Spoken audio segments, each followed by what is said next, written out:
नमस्कार, मेरा नाम डॉक्टर रुचिका सोफत है और मैं डॉक्टर रमा सोफत हॉस्पिटल एवं रुचि टेस्ट ट्यूब बेबी सेंटर में एक रिप्रोडक्टिव मेडिसिन स्पेशलिस्ट हूँ। आज हम इस वीडियो में ये जानेंगे कि जिन कपल्स में IUI ट्रीटमेंट की सलाह दी गई है उनमें हम इस विधि की कामयाबी दर यानी सक्सेस रेट कैसे बढ़ा सकते हैं। IUI यानी इंट्रायूट्राइन इंसेमिनेशन एक बहुत कॉमन और सिंपल ट्रीटमेंट है जो कि निसंतान जोड़ों को एक डॉक्टर द्वारा अक्सर सजेस्ट किया जाता है, लेकिन इस विधि का कामयाबी दर लगभग 7 से 10% ही है, जो कि रिलेटिवली काफ़ी कम है। तो आइए आज हम जानते हैं कि IUI करवाते वक्त हम किन बातों का ध्यान रख सकते हैं जिससे कि उसका सक्सेस रेट बढ़ाया जा सके। सबसे पहले और सबसे ज़रूरी यह जानना है कि हमें किन मरीजों में IUI करने की सलाह देनी चाहिए, यानी IUI कराने के लिए एक आइडियल कपल कौन होता है।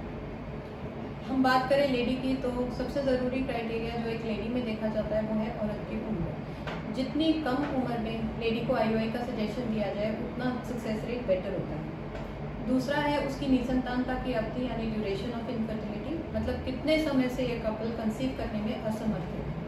तीसरा है ट्यूबल फैक्टर, यानी कि औरत की 2 फैलोपियन ट्यूब में से कम एक फ्रीली पेटेंट यानी अच्छी तरह से खुली होनी चाहिए।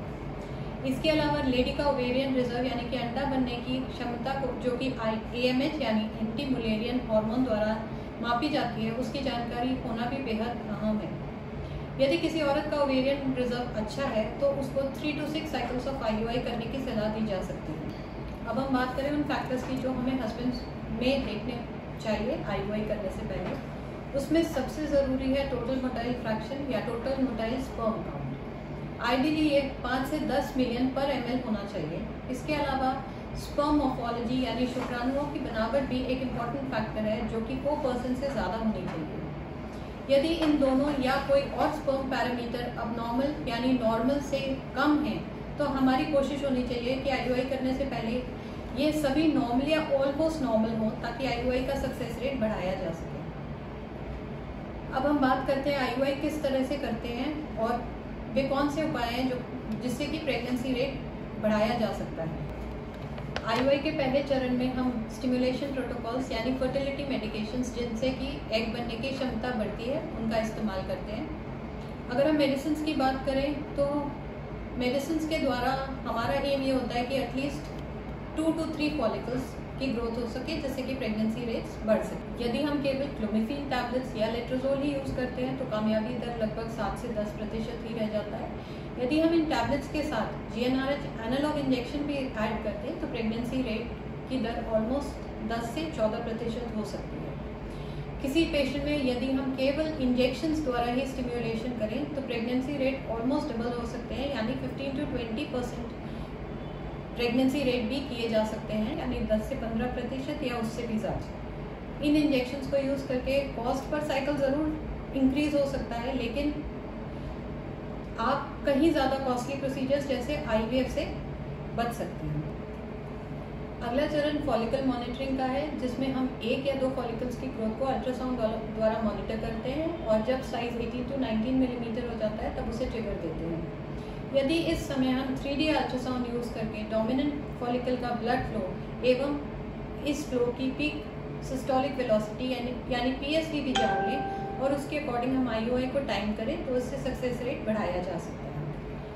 अगले चरण में हम बात करेंगे सीमन प्रेपरेशन की, यानी वे मेथड्स जिनके इस्तेमाल से ज़्यादा हेल्दी मोटाइल स्पर्म सेपरेट किए जा सकें। वैसे तो इसकी कई सारी टेक्निक्स हैं, लेकिन डबल डेंसिटी ग्रेडियंट टेक्निक जो कि मोस्ट IUI या IVF सेंटर्स में इस्तेमाल होती है, इसके इस्तेमाल द्वारा सक्सेस रेट्स को काफ़ी इम्प्रूव किया जा सकता है। IUI करने के बाद यदि मरीज को 10 से 15 मिनट का रेस्ट दिया जाए तो शोध से ये साबित हुआ है कि इससे IUI के द्वारा प्रेगनेंसी रेट इम्प्रूव किए जा सकते हैं, लेकिन 15 मिनट से ज़्यादा रेस्ट का कोई एडिशनल बेनिफिट नहीं प्रूव हुआ है। इसके अलावा यदि IUI के लिए इंजेक्शन का इस्तेमाल हुआ है तो प्रोसीजर के बाद पेशेंट को प्रोजेस्टेरॉन टैबलेट्स या इंजेक्शंस देने से भी IUI का कामयाबी दर बढ़ाया जा सकता है। ओके, तो अभी मैंने आपको बहुत सारे पॉइंट्स बताए जिससे कि IUI का सक्सेस रेट बढ़ाया जा सकता है, लेकिन इसी के साथ ये बताना भी बहुत ज़रूरी है कि कौन से फैक्टर्स हैं जिनसे कि IUI के सक्सेस रेट पे कोई असर नहीं होता है। इसमें सबसे पहले आती है आपकी दिनचर्या, यानी कि वे कार्य जो आप रोज़ करते थे IUI से पहले उसके बाद भी जारी रखे जा सकते हैं, जैसे एक्सरसाइज, ऑफिस जाना, बच्चों को पढ़ाना, स्कूल जाना, घर के काम इत्यादि। इसके साथ ही अपने खान पान का आपके IUI के सक्सेस रेट से कोई ताल्लुक नहीं है। हर एक चीज़ आप मॉडरेशन में खा सकते हैं। अंत में ये बताना बहुत ज़रूरी है कि IUI का जो ट्रीटमेंट है वो 3 साइकिल्स का होता है। यदि 1 या 2 या 3 बार IUI कराने के बाद भी आप प्रेग्नेंट नहीं होते तो निराश होने की ज़रूरत नहीं है। हो सकता है 3rd, 4th या 6th साइकिल तक आप प्रेग्नेंट हो जाएं। यदि 3 to 6 साइकिल्स कराने के बाद भी आप कंसीव नहीं कर पा रहे हैं तो IUI ट्रीटमेंट आपके लिए नहीं है। आप अपने डॉक्टर से सलाह लें और आगे ट्रीटमेंट के लिए उनसे जानकारी ले सकते हैं। यदि आपको मेरे या मेरे डॉक्टर से कोई संपर्क करना है तो नीचे दिए गए नंबर पे कॉल कर सकते हैं। आप हमारी वेबसाइट पे जाके भी इसके बारे में ज़्यादा जानकारी ले सकते हैं। धन्यवाद।